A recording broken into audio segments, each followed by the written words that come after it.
Hola, buenas noches a todos. Bueno, vamos a comenzar con el webinar del día de hoy. Primero les digo que bueno, pueden ir escribiendo sus preguntas por el chat y al final van a ser respondidas. El tema del webinario de hoy es inteligencia artificial para la producción de textos científicos, cómo escribir artículos académicos más rápido y mejor.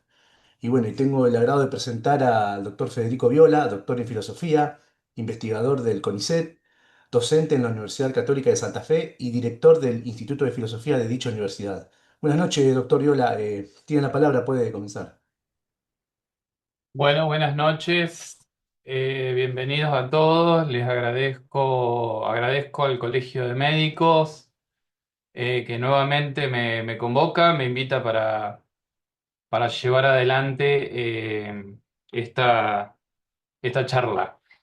Básicamente yo les voy a compartir un poco mi experiencia en investigación. Como siempre, digamos, bueno, yo soy investigador de CONICET, también soy director del Instituto de Filosofía de la Universidad Católica, donde tengo un equipo de investigación con becarios y jóvenes estudiantes. Y bueno, estamos abocados a la investigación y bueno, con la irrupción de la inteligencia artificial, nos hemos planteado ya hace un tiempo cómo implementar, digamos, metodológicamente la inteligencia artificial para la elaboración de textos académicos de altísimo nivel, del nivel científico más alto. Eh, bueno, yo básicamente lo que he desarrollado y lo que quiero compartir con ustedes hoy es una metodología de trabajo eh, con inteligencia artificial. Entonces, hoy básicamente voy a empezar, les voy a compartir la pantalla. Eh, Voy a compartir pantalla, voy a hacer una presentación que voy a compartir con ustedes y voy a ir comentando las cuestiones. Básicamente, no tenemos mucho tiempo hoy. Yo voy a hacer como un pantallazo general y voy a hacer tres cosas. En primer lugar, les voy a hacer una invitación a un curso que voy a dictar en la Universidad Católica, que va a ser un curso donde voy a explicar y voy a todo lo que hoy voy a presentar aquí, lo voy a presentar in extenso, digamos, lo voy a desarrollar en detalle en un curso que voy a dictar en mayo en la Universidad Católica de Santa Fe. Estoy tratando de compartirles pantalla. Aquí estamos. Entonces, en primer lugar, lo que voy a hacer es esto, ¿no? Es esta pequeña invitación para este curso, que va a ser un curso, digamos, detallado, amplio, durante 3 viernes en mayo en la Universidad Católica de Santa Fe. Va a ser en modalidad híbrida, va a ser presencial, los que quieran asistir, y si no, también en modalidad presencial y virtual. Voy a compartir esta diapositiva de este encuentro que vamos a tener en la Universidad Católica. Bien. Eh, em, para los que quieran solicitar el link de inscripción, me pueden escribir a mi correo electrónico, que es fviola@ucsf.edu.ar. Entonces, ¿qué es lo que quiero compartir con ustedes? Eso primero fue una invitación. Ahora lo que les voy a compartir es una fundamentación, un tanto, una justificación teórica, podríamos decir, de qué significa la irrupción de la inteligencia artificial en el campo de la investigación.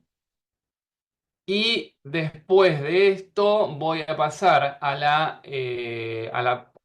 una segunda parte, voy a presentar algo que es más práctico, en qué consiste estrictamente la metodología que yo estoy utilizando, eh, para mostrarles a ustedes la forma de trabajo que tengo yo con inteligencia artificial y que estoy enseñando, digamos, y que estoy comunicando.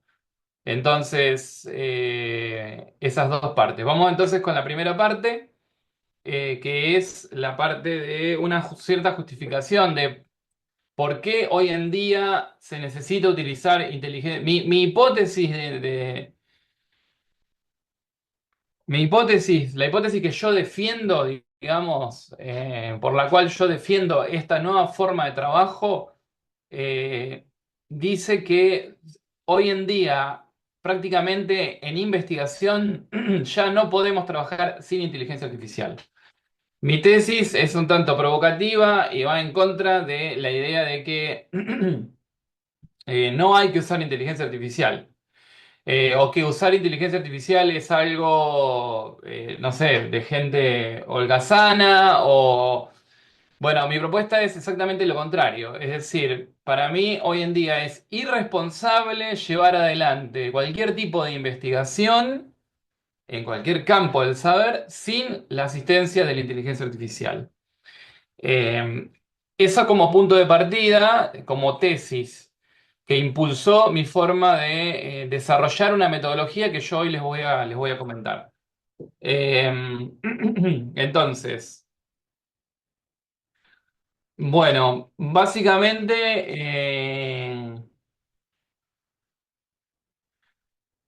el- la forma que aprendimos a investigar ya quedó obsoleta, básicamente. La idea de procesar todo a mano, de procesar todo como una sola persona, la idea de un erudito solitario es algo que ya no se puede sostener más por la hipercomplejidad del conocimiento actual, por la velocidad eh, por la velocidad del progreso científico, por un lado, pero además por el volumen de datos que se manejan. El problema ya no es la falta de información, sino cómo gestionar el exceso. Y eso, gestionar el exceso es algo que no se puede hacer a mano, por así decirlo. Se necesita sí o sí de la inteligencia artificial. La IA, la inteligencia artificial es nuestro microscopio conceptual. Ya negarse hoy en día a usar la inteligencia artificial es metodológicamente análogo a un biólogo que quisiera, que hubiera rechazado el microscopio electrónico para seguir utilizando una lupa. Eh, la IA hoy nos ofrece una forma superior de pensamiento. Es una infraestructura cognitiva que puede recorrer un corpus completo de conocimiento en segundos, detectar recurrencias que una persona común, leyendo libros o leyendo artículos, no lo podría hacer nunca. O no lo podría hacer en un tiempo humano eh, básico, digamos.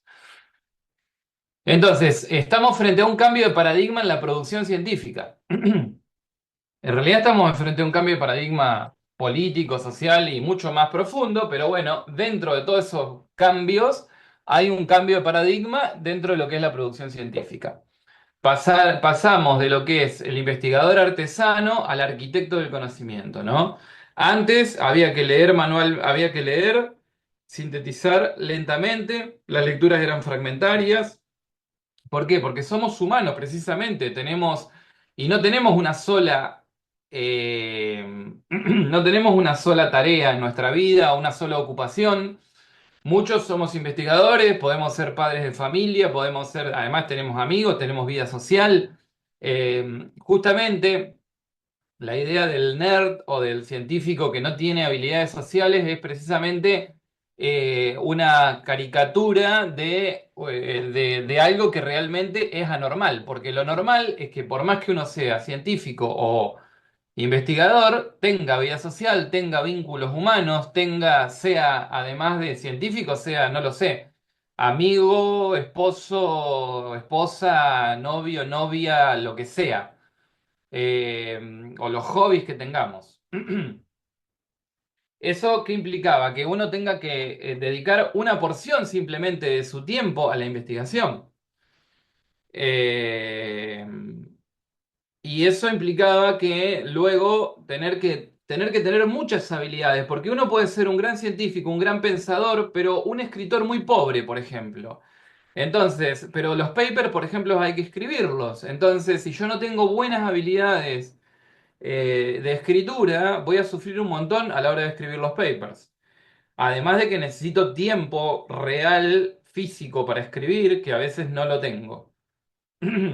Límite operativo, fatiga, pérdida de trazabilidad, colapso de la atención, ni hablar, digamos, de que, bueno, básicamente tenemos un cuerpo, que es algo que las computadoras no tienen, no tienen cuerpo. Los humanos tenemos cuerpo, lo cual nos limita por fatiga, por comida, por colapso de atención, por problemas de estrés, etcétera. En cambio, la inteligencia artificial opera sobre volúmenes masivos a la velocidad de la luz, diseña una estructura, si nosotros la pedimos, y mantiene arquitecturas textuales de grandes cantidades de palabras con una coherencia argumentativa imposible de lograr por un humano.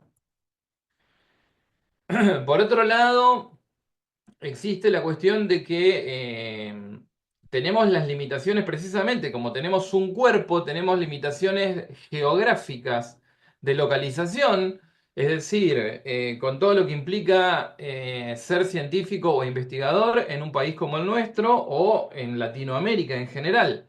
No es lo mismo ser un investigador en Latinoamérica, ser un investigador en Argentina. No es lo mismo ser un investigador en Argentina en Buenos Aires que en Formosa.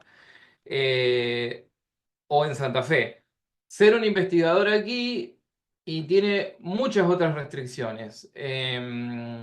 Hoy en día asistimos con la inteligencia artificial a una democratización de la inteligencia, además de la comoditización, que la inteligencia se convierte en una mercancía, pero se ha convertido en una mercancía que es mucho más barata de lo que era antes.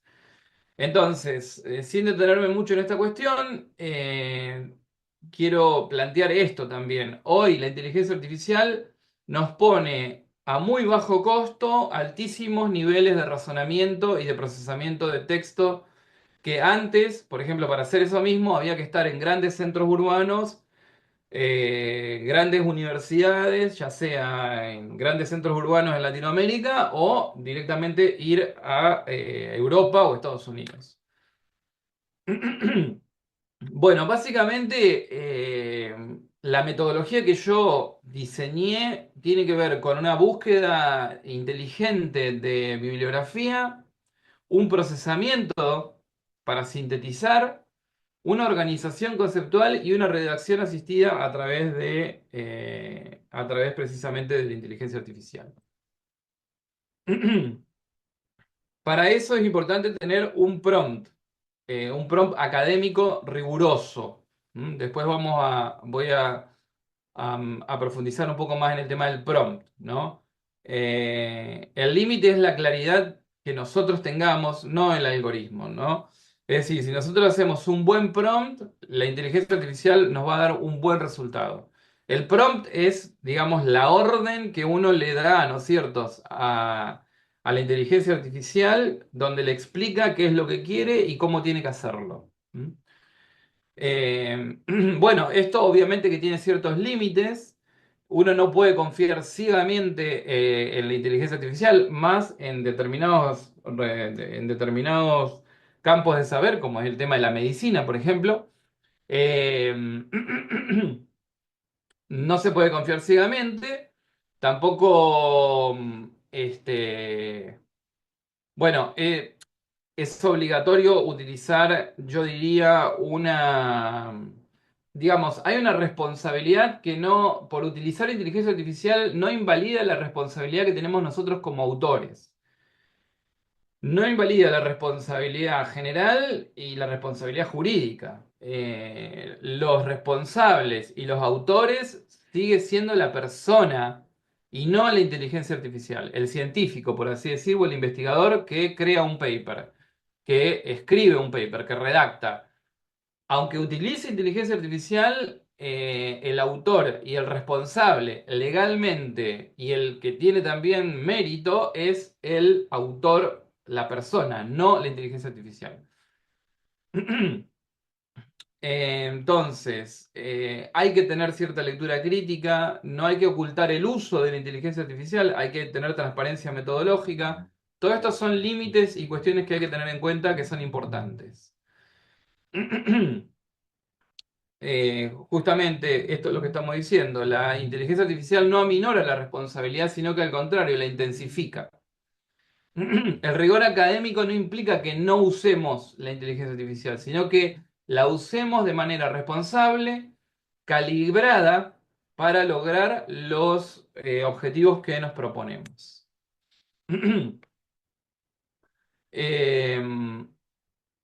Bien, entonces, la discusión sobre si estamos a favor o en contra de la inteligencia artificial es una discusión que no tiene sentido.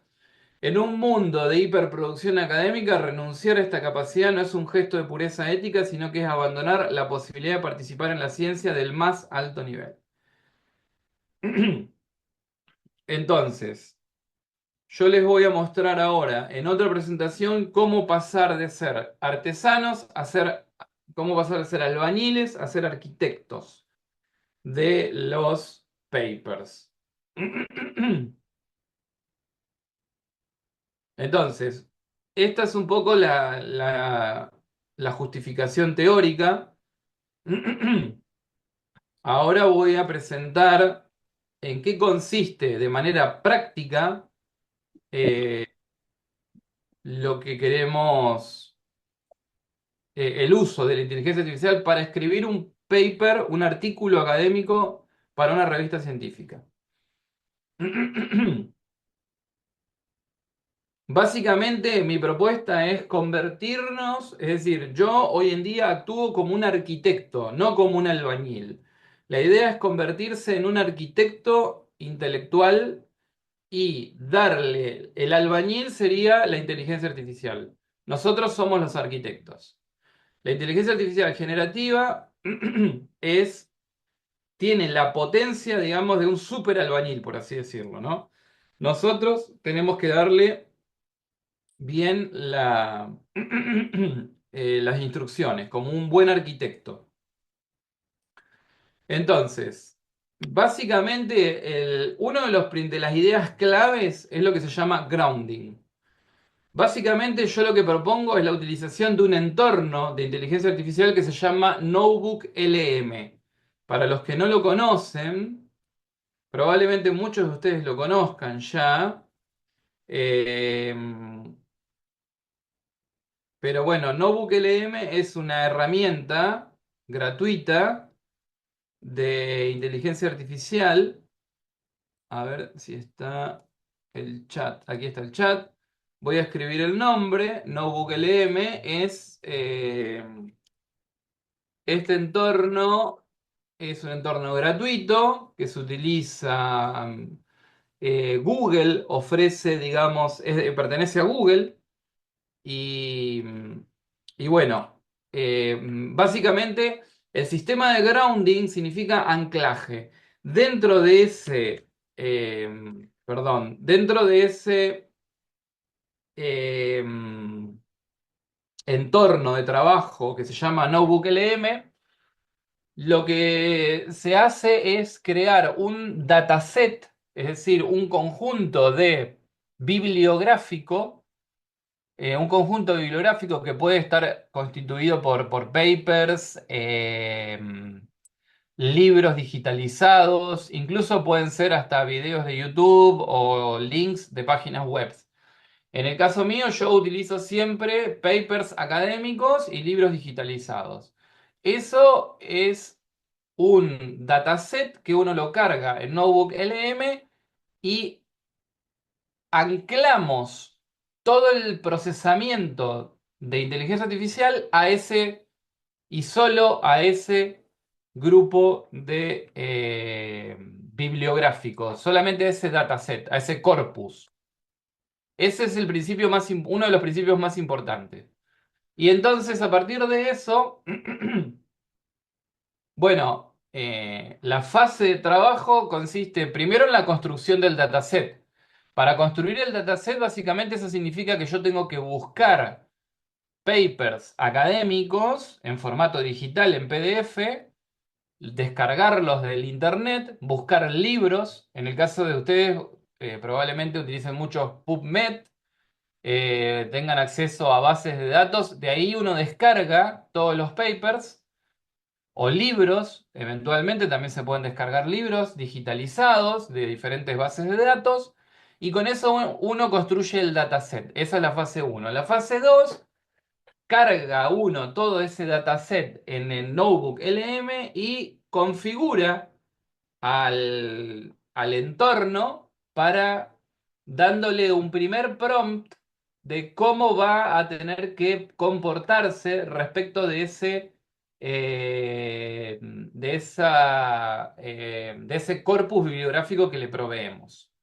En la fase 3 vamos a usar eh, una serie de prompts en el cual le vamos a pedir que diseñe la arquitectura del artículo, un esquema del artículo. En una fase 4 vamos a pasar directamente a la redacción progresiva y modular. No le vamos a pedir a la inteligencia artificial que escriba el paper de un solo tirón, sino que lo vamos a ir escribiendo de manera progresiva y modular. Y en la fase 5 ya es la parte de refinamiento editorial y verificación. Vamos a ir, todos los resultados que vayamos obteniendo los pasamos a Google Docs. Yo trabajo con esos dos entornos, con Notebook LM y con Google Docs. Abrimos un documento en Google Docs y vamos pasando allí todo lo que obtuvimos y ahí hacemos un proceso de lectura. Obviamente hay que leer lo que uno produjo, lo que produjo la inteligencia artificial, revisarlo cuidadosamente y ya ahí vamos a obtener nuestro paper casi finalizado, digamos. ¿No? Aquí en detalle un poco lo que son cada una de las fases. ¿No? La fase uno que es construir el dataset, la construcción del dataset inicial. ¿No? Hay que definir un corpus, cargarlo en Notebook LM para que Notebook LM trabaje solamente con ese corpus. Esto favorece a que no haya, digamos, alucinaciones y que no que la inteligencia artificial trabaje solamente con ese anclada, digamos, a ese corpus que le definimos. Habíamos hablado de que hay que calibrar la herramienta, hay que calibrar en lo que vamos a ponerle cuál es el rigor analítico, el nivel de expertise que queremos que tenga, qué tipo de citas tiene que usar, el tono, etcétera. Aquí hay un ejemplo de un prompt. No me quiero detener mucho en esto porque esto es una cuestión que es relativamente sencilla y eventualmente lo puedo explicar con más detenimiento si hay alguna pregunta o digamos también esto lo voy a explicar con mucho más detenimiento en el curso que voy a dictar en la Universidad Católica. La fase 3 que dijimos diseñar la arquitectura del paper, del artículo. Ahí vamos a tener que definir también más o menos cuántas palabras tiene que tener. Todo esto hay que decírselo a la inteligencia artificial.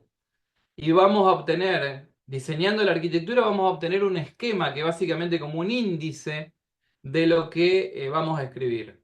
Esa fase es muy importante porque no vamos a escribir el paper de un solo tirón. No vamos a escribir el artículo de una sola vez, sino que lo vamos a ir escribiendo por secciones. Esto se llama la regla de la granularidad, ¿no? De lo simple a lo fractal. Es decir, fíjense, no es simplemente introducción, desarrollo, sino que fíjense que la forma correcta sería introducción, desarrollo, con subapartados, con detalles, etcétera. Abajo también hay un ejemplo de un prompt estructural para que obtener ese tipo de esquemas. La fase 4 es la fase donde justamente aquí la regla básica, la regla de oro es no pedir nunca el artículo completo. No le puedo decir a la inteligencia artificial, escribime el artículo ahora. No, es un enfoque modular. Le decimos, escribime la introducción, primer prompt. Segundo prompt, escribime el punto uno, etcétera. Y así. Esto nos permite un control conceptual fino, correcciones tempranas, coherencia, etcétera. Esto es la redacción precisamente por secciones.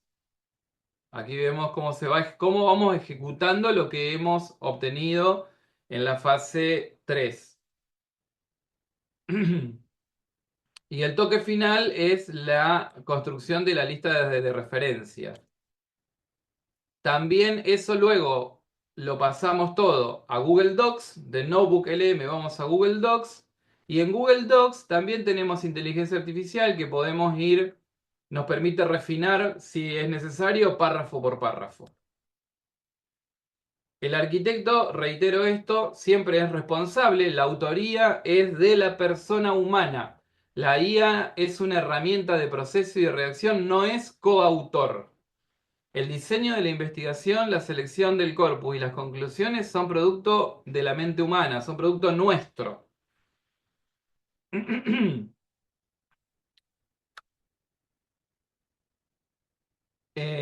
Esto implica que no es meramente redacción asistida, sino investigación aumentada.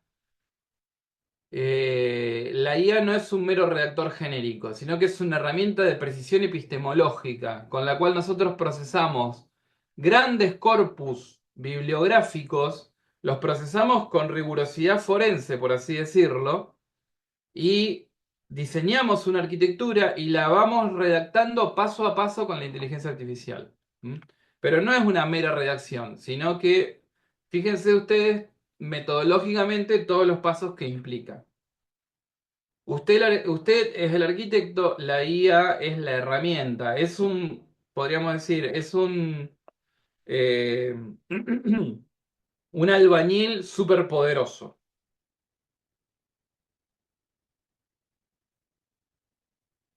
Les voy a mostrar, ya que estamos aquí en la pantalla, para los que no conozcan, Notebook LM.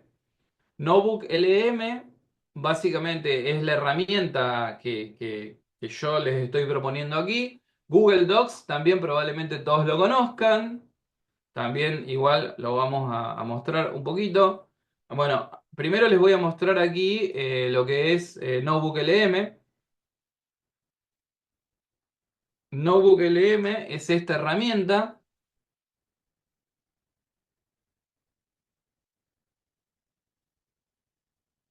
Em, Aquí está.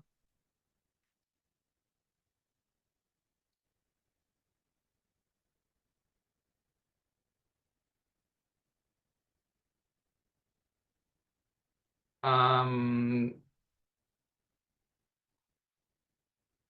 Aquí está Notebook LM. A ver.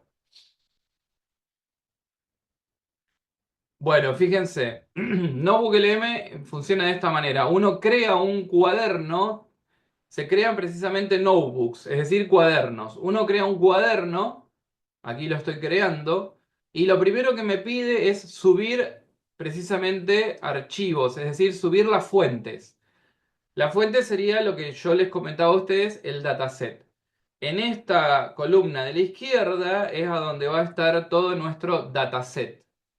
La columna del medio es la columna que nos permite eh, chatear y la columna de la derecha tiene una serie de herramientas que ya trae por default unas herramientas propias de Notebook LM que nos pueden asistir y nos pueden dar nos pueden servir con algún tipo de utilidad. Les voy a mostrar un cuaderno que yo ya tengo armado. Eh, por ejemplo, aquí tengo un cuaderno yo estoy investigando el concepto de autonomía. El concepto de autonomía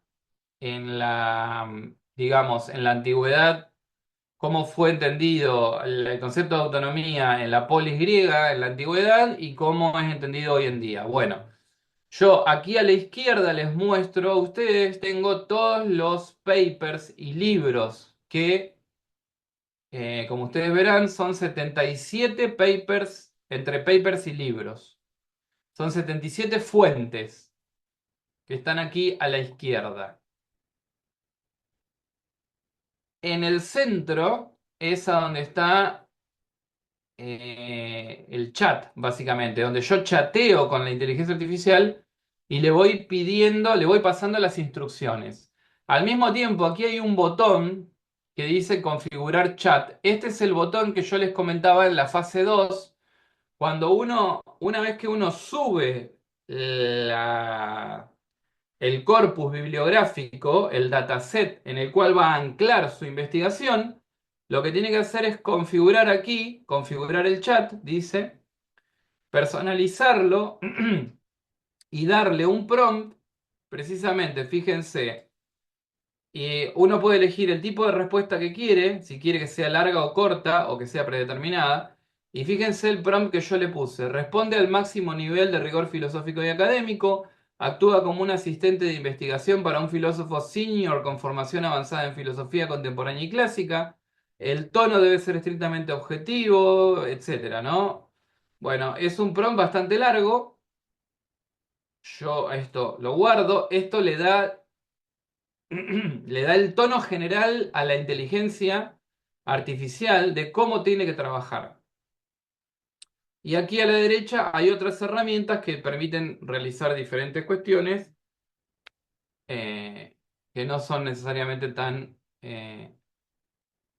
importantes. A ver, acá hay una pregunta, por ejemplo, de Luis Aredes, dice, hay libros médicos que tienen más de 1000 páginas. No hay absolutamente ningún problema. No importa que tengan 1000 páginas, lo pueden subir tranquilamente aquí en Notebook LM y lo va a procesar en segundos. Ese es exactamente el chiste de la inteligencia artificial. Sí, Guillermo, hay preguntas. Eh, Te hago la pregunta, ¿o hay alguien más, Fede? No, dale, pregunta nomás. Ah, Te hago una pregunta.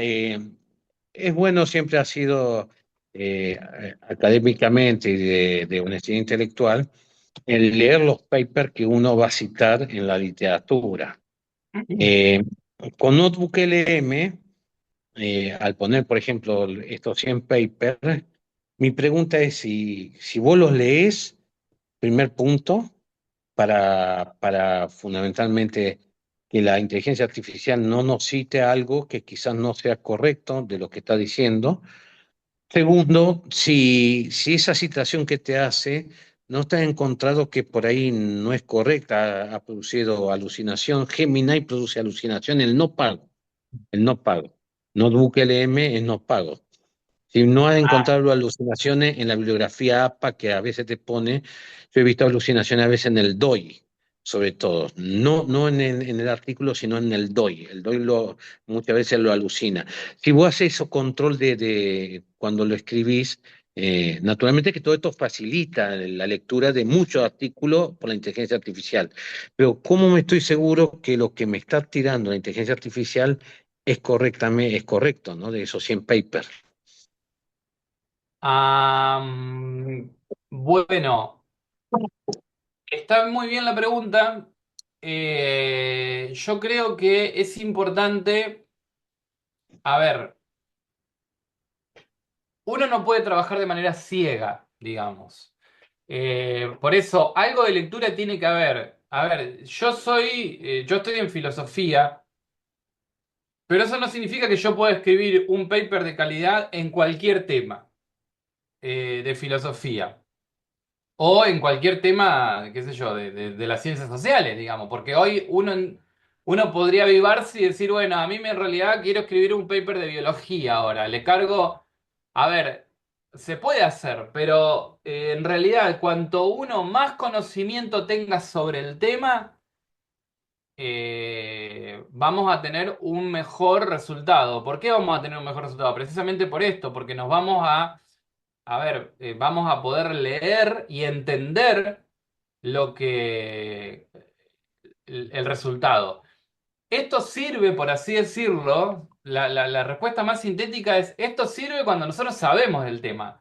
Si nosotros no sabemos del tema y no leímos absolutamente nada de la cuestión, claro que es muy difícil obtener un paper realmente de calidad. Y probablemente no lo sepamos si realmente lo obtuvimos, porque ahí prácticamente trabajamos a ciegas. Entonces, en ese sentido, eso no significa que, a ver, uno tampoco puede, yo acá tengo 77 fuentes, por ejemplo, y precisamente eso es lo que nos ayuda a la inteligencia artificial. Para mí, procesar 77 fuentes de manera súper rigurosa me llevaría muchísimo tiempo. Sin embargo, yo tengo muy buen conocimiento del tema, digamos. Y entonces puedo juzgar las lecturas que haga la inteligencia artificial de los papers estos, y ahí me ayuda la inteligencia artificial me ayuda a ser más inteligente, digamos, y a leer mejor sobre el tema que yo ya conozco, digamos, ¿no? Creo que va por ahí la idea de lo que me preguntás, Gracias, Guillermo. Fede, gracias. Sí, sí, muy claro, Fede, gracias. Acá hay otra pregunta, por ejemplo, Paulina pregunta, si quiero que me busque las fuentes, ¿eso se puede hacer tranquilamente.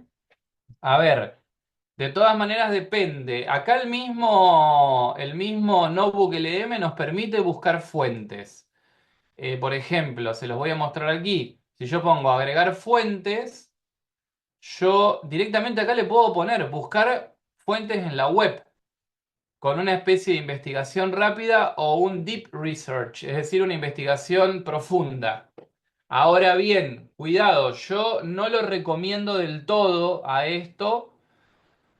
Lo que yo estoy presentando acá tiene que ver con redacción de papers académicos del más alto nivel, digamos, para revistas en cuartiles de cuartil 2, cuartil 3, cuartil 1, digamos. Entonces, en ese sentido, yo ya probé esa búsqueda automática y a veces la búsqueda automática de NoBookLM no es muy buena. Ahí es donde precisamente tiene que primar el criterio nuestro de saber buscar fuentes. Obviamente que eso puede llevar un poco más de tiempo, pero bueno, la búsqueda de fuentes. También podemos usar ChatGPT para buscar fuentes en modo agéntico o Gemini, Gemini de Google también. Y también yo lo he utilizado, pero lo que hago es pedirle que me busque, luego descargo esa fuente, esos PDFs, y se los cargo a NoBookLM. Entonces, la respuesta para Paulina es que sí se puede utilizar la inteligencia artificial. De todas maneras, hay que tener mucho criterio de que las fuentes sean buenas, digamos, de que sean libros buenos, de buenas editoriales. En realidad, la inteligencia artificial no creo que encuentre libros, pero sí puede encontrar papers de revistas científicas, que sean papers abiertos o que se puedan descargar. Pero ahí tenemos que tener criterio nosotros de que sean papers de calidad. Eh, a ver si hay más preguntas. Aquí, para crear nuestro dataset, deberíamos citar textos de revistas, libros, publicaciones científicas de autores con rigor científico. Exacto.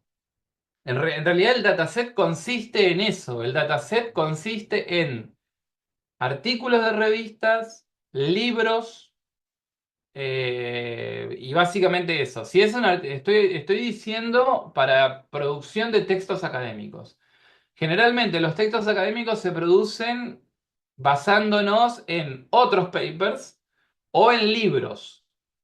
Entonces, básicamente en eso consiste el dataset. El dataset consiste en una cantidad de libros y de papers que uno le provee a NotebookLM para que NotebookLM lea y procese todo ese material y nos permita la producción de un texto académico de alto nivel, que además luego tenga las referencias bibliográficas correspondientes en la norma de estilo correspondiente, que pueden ser normas APA o las normas que se utilicen, digamos. Entonces, en eso consiste básicamente la utilización del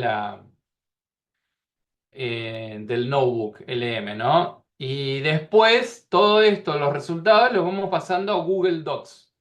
En Google Docs, básicamente lo que vamos haciendo es el procesamiento de texto normal, digamos. Una vez que pasamos todo el texto a Google Docs, ahí también podemos ir haciendo una serie de revisión más fina, digamos. Y en Google Docs, si ustedes quieren, les puedo mostrar también. En Google Docs también tenemos inteligencia artificial que se puede ir agregando. Por ejemplo, yo les voy a mostrar un paper que escribí ahora.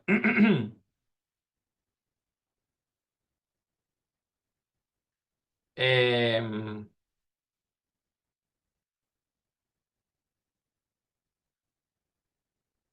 y vamos a ver que, por ejemplo, uno lo puede, a eso lo puede procesar, digamos, o de manera detallada, digamos. Utilizando Notebook LM, uno puede ir párrafo por párrafo, si quiere. Perdón, Google Docs.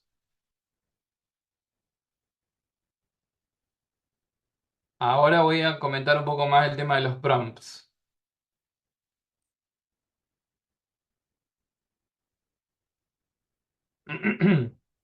Aquí tenemos un artículo, por ejemplo, en Google Docs. Yo puedo señalar, por ejemplo, un párrafo y aquí me va a ofrecer, me va a abrir una ventanita que yo puedo, acá dice reformular, acortar, desarrollar, o directamente puedo ingresarle un prompt aquí, que le diga, escribime este párrafo de otra manera o lo que sea. Aquí podemos ir, una vez que hemos pasado todo lo que produjimos, toda la producción hecha con Notebook LM, una vez que la tenemos en Google Docs, la podemos ir palabra por palabra, básicamente, la podemos ir mejorando con más inteligencia artificial. Puedo elegir una palabra o una frase, por ejemplo, qué sé yo, una frase, una... Puedo elegir aquí una frase entera, una oración y que me la reformule, por ejemplo. Pongo ahí reformular. Aquí me da una propuesta que yo puedo insertar o puedo reemplazar eh, la oración que yo señalé. Y volviendo al tema de los prompts, bueno, básicamente tenemos como una especie de prompt maestro, que es el prompt que configura todo el entorno de Notebook LM. Cuando cargamos las fuentes en esta columna a la izquierda, tenemos en la columna del medio, aquí el prompt. Aquí le vamos a poner un prompt maestro. Después vamos a utilizar más prompts. Pero aquí vamos a utilizar un prompt primordial, digamos, maestro, que le va a dar, que va, digamos, a actuar en todas las producciones que hagamos, dentro de este entorno de Notebook LM, ¿no? Estos prompts yo se los puedo compartir. Lo que pasa que aquí está en filosofía. Este prompt habría que adaptarlo, por ejemplo, para el campo del saber que uno va a hacer una investigación. Si va a hacer una investigación en medicina, entonces le pone aquí que uno tiene que responder al máximo nivel de rigor médico y académico, y actuar como un investigador en medicina, etcétera. Básicamente esto es el prompt maestro. Fíjense que nos da hasta 10.000 caracteres. Yo escribí un prompt de 1.400 nomás. En el prompt uno puede ponerle qué es lo que quiere que haga y qué es lo que quiere que no haga. Y es realmente importante hacerlo. Sobre el prompt se puede hablar mucho, ¿no? Pero aquí básicamente lo que podemos ponerle es exactamente qué es lo que tiene que hacer, qué es lo que no tiene que hacer y cómo tiene que hacerlo. Aquí se le pone un prompt genérico. Además nos permite tener una longitud de respuesta que sea más larga. Podemos ponerla más corta, podemos ponerla más larga. Yo pongo más larga porque se supone que es un paper académico que generalmente tiene como mínimo 6.000 palabras. Entonces necesito que por cada prompt que yo le haga, que me responda de manera generosa, por así decirlo. Fíjense, yo aquí escribí un paper. eh, a ver si tengo los prompts. Claro, no tengo todos los prompts. O sí.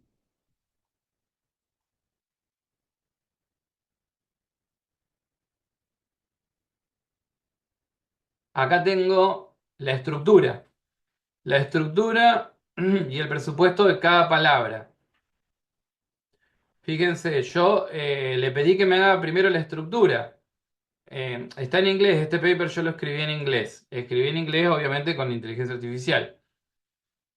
La introducción tiene uno, dos, tres incisos. Entonces yo le voy pidiendo que le escribo un prompt y le digo, escribime la introducción completa que tenga aproximadamente 1.000 palabras. Más o menos así puede ser el prompt. Y que respete las normas de estilo, por ejemplo, normas de estilo APA, que haga referencia a las citas que utilice del corpus bibliográfico que le asigné, ¿no es cierto? Que está aquí a la izquierda. Porque lo que va haciendo NotebookLM es leer las fuentes que están a la izquierda y con eso va creando el texto que nosotros hacemos. Por lo tanto, tenemos que pedirle, como es una producción científica de un artículo para una revista académica, que haga las referencias bibliográficas pertinentes para cada situación. Entonces, eso también se lo podemos agregar en el prompt. Y así, esa es entonces la manera en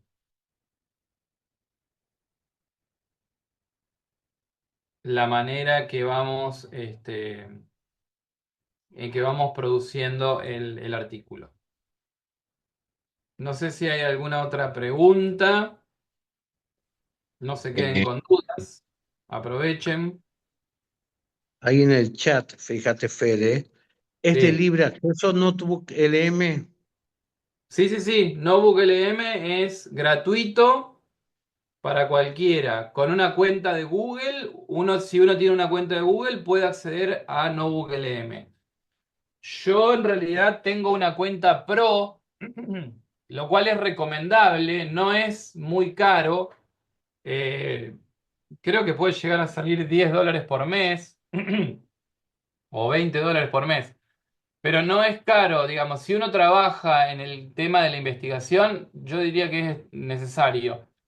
Sin embargo, no hace falta tener una cuenta premium, digamos. Uno con una cuenta gratuita puede ya trabajar con Notebook LM de manera completamente gratuita. La diferencia es que el modo gratuito, por ejemplo, te permite cargar solamente, digo solamente, pero en realidad no es poco, 50 fuentes. Es decir, si tuviéramos libros y papers, nos va a dejar cargar solamente 50, lo cual es muchísimo. En el caso mío, yo tengo la cuenta Pro, me permite cargar hasta 300 libros y papers, lo cual es una cantidad, es una locura. Eh, pero bueno, Fede, realmente vale la pena.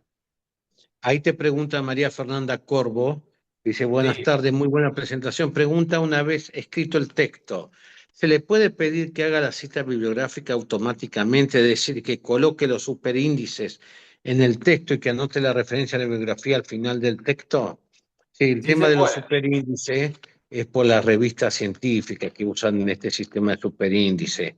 O, eh, Sí, sí se puede. sí, Mm, a ver, en realidad yo la utilicé con el modo estilo APA. No sé por qué no puedo ver el chat, digamos. Me parece que se me escondió la ventana del chat en si no algún yo te lado. lo leo, después te lo leo. Queda una Sí, sí, más sí. nomás, Fede. Queda una Eh, pregunta más. pero se me escondió el chat. Bueno. Eh, sí, en realidad yo lo que recomiendo es más bien utilización de APA, modo APA, porque notas al pie no lo he probado, no lo he probado. Sin embargo, supongo que no debe ser tan complicado, hay que explicitarlo en el prompt. Hay que ver cómo realmente lo logra. La forma más sencilla es con el modo estilo APA, digamos, Y que el tiene super, que ir entre paréntesis y texto.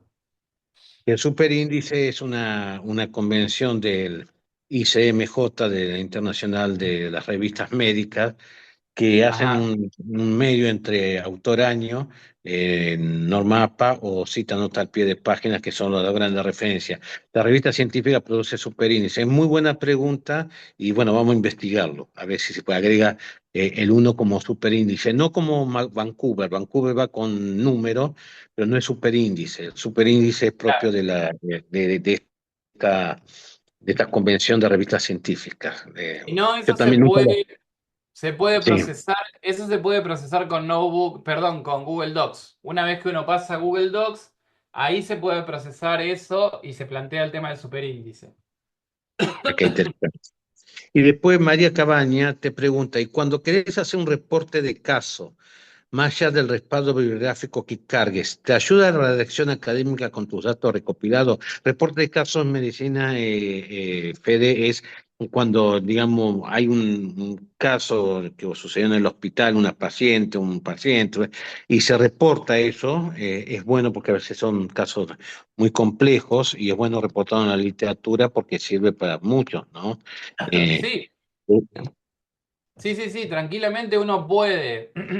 Yo estoy presentando aquí un caso específico que es el tema de la producción de un artículo científico o paper para revista académica, pero Notebook LM uno le podría cargar en esa columna de la izquierda que comentamos, en la columna de la izquierda, uno le puede cargar lo que quiera aquí. Entonces, uno podría cargar un reporte o podría cargar datos crudos respecto de un paciente, qué sé yo, la historia clínica, resultados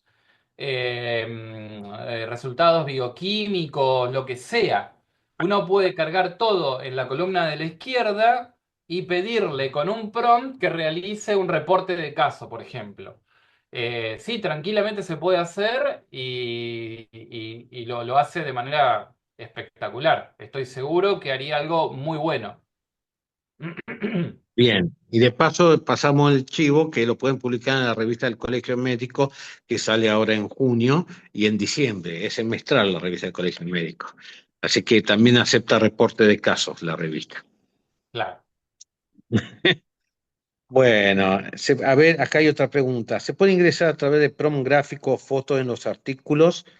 O ya te digo, espera que se me fue justo. Ah, prompt gráfico fotos en los artículos y pedir que elabore gráficos de Pedro Celeri. Sí Se puede se ingresar a puede, través. Bien, bien, se Fede. puede, se puede. En la columna de la derecha, en la columna de la derecha se le puede pedir a Notebook LM que genere gráficos, por ejemplo. Aquí, o se le puede pedir que genere una presentación al estilo PowerPoint, digamos. Que la presentación que yo hoy presenté la hice precisamente con esta herramienta que es Notebook LM. Una presentación de PowerPoint la podemos crear y por lo tanto puede crear cualquier tipo de gráfico Notebook LM. Nosotros le damos Es más, puede crear infografías, puede crear tablas de datos. Justamente creo que esto sería una función que sería muy útil para los médicos. Por ejemplo, generación de tablas de datos. Uno puede subirle datos crudos y simplemente tecleando aquí a la derecha, generar tabla de datos. Nos va a generar una tabla de datos. A ver, voy a cliquear aquí. Acá nos pregunta, ¿eh? Hay que ponerle un prompt, obviamente. Describe los datos que quieres crear y nos va a crear una tabla o lo que sea. Y va a generar. Entonces, en ese Sí. sentido, sí, es muy útil. ¿Había otra pregunta? No, Fede, el resto te está agradeciendo por una presentación muy buena, muy clara. Gracias por la exposición, excelente. Gracias también, te dicen otra vez. Estamos en la 21:05, Fede, y creo que ha sido exhaustivo. Has dado a conocer muy generosamente cómo lo usás y a mí me consta que una vez le hablé a Federico porque me llegó un artículo de él de filosofía, pero lo que más me llamó la atención, yo sabía, digo, lo escribiste con inteligencia artificial, sí, pero le digo, es tu voz la que tiene este artículo. Es decir, que él nos mostró cómo darle la voz propia a la inteligencia artificial y no la voz de la inteligencia artificial. Eso es un valor muy agregado, Federico, en tu exposición, ¿no? Ha sido muy bueno. Te quedaste muteado, se quedó congelado, Federico. Sí, efectivamente. Sí, se quedó justo Sí, pobre, sí, Fede, parece sí, que se desconectó, sí, ahora tiene algún problemita de se conectividad. desconectó, sí. Si quieren aguardar un Bueno, segundito. Ahí se a conectó de todos, vuelta. espera. Ahí está de vuelta. Ahí se está, bien, se está conectando, bien. Pido disculpas que tengo la conexión un poco inestable. Ahí me Sí, conecté. te Bueno, frizaste. sí. Les agradezco a todos la atención, agradezco a vos, Guillermo, a toda la gente del colegio, a Guido, siempre por esta oportunidad y bueno, quedo abierto para próximos eventos y para lo que sea. Ya les comenté mi email, así que recibo ahí consultas, lo que quieran. Y por ahí le pueden escribir a Federico si quieren profundizar, él va a dar un curso sobre esto. Ahora en la Universidad Católica también le pueden escribir para inscribirse en el curso FEDE, en el flyer que vos colocaste. Realmente muy interesante porque no es teórico, sino que lo explica la teoría desde su propia práctica y la escritura en papers en distintas revistas y también como profesor cómo lo usa y lo diseña también en la investigación. Así que Federico, muchas gracias siempre por tu generosidad, por compartir con nosotros. Y bueno, buenas noches a todos y vean siempre la página web del Colegio Médico para saber continuamente los webinarios que hay semana a semana. Nos vemos. Chao Fede, chao Buenas Guido, noches. gracias Guido y chao a todos. Bueno, buenas noches a todos. Nos despedimos.